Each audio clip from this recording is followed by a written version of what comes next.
સુરતમાં સામાજિક તત્વોનો આતંક યથાવત હોય તેમ વેસુ ખાતે આવેલા આંબેડકર નગર 1ના મનપા આવાસમાં રાત્રિના સમયે સામાજિક તત્વોએ આતંક મચાવ્યો હતો અને યુવાનો પર જીવલેણ હુમલો કરતા હોસ્પિટલ ખસેડાયો હતો। સુરતના વેસુ વિસ્તારમાં આવેલા આંબેડકર નગર 1 એસએમસી આવાસમાં મધ્યરાત્રિએ સર્જાયેલી હિંસક ઘટનાએ સમગ્ર વિસ્તારમાં ભય અને રોષનો માહોલ પેદા કર્યો હતો।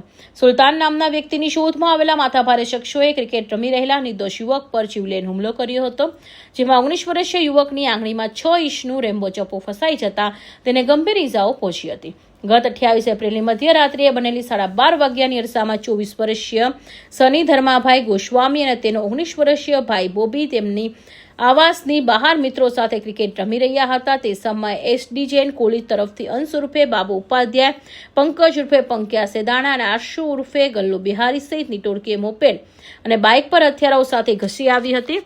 આ શખ્સો સુલતાન નામના વ્યક્તિની શોધમાં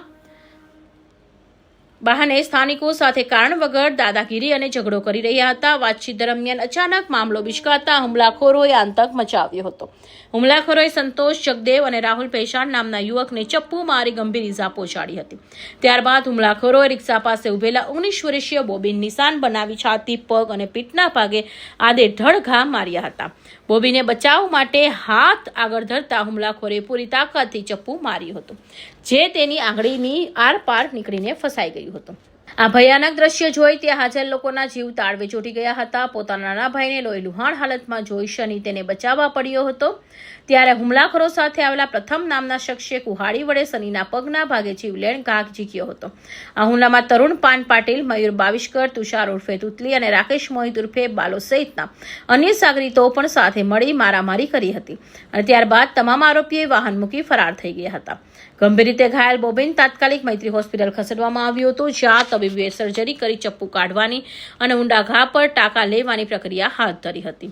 ઘટના બાદ રોષે ભરાયેલા આંબેડકર નગરના રહીશો મોટી સંખ્યામાં વેસુ પોલીસ સ્ટેશન ખાતે એકઠા થયા હતા અને આરોપીઓને તાત્કાલિક ધરપકડની માંગ કરી હતી। હાલ તો વેસુ પોલીસે શની ગોસ્વામીની ફરિયાદના આધારે તમામ આરોપીઓ સામે પ્રાણઘાતક હથિયારો સાથે હુમલો કરવા, જીવલેણ ઇજા પહોંચાડવા અને જાહેરનામાના ભંગ બદલ ગુનો દાખલ કર્યો છે। Bureau report, Hind TV news, Surat.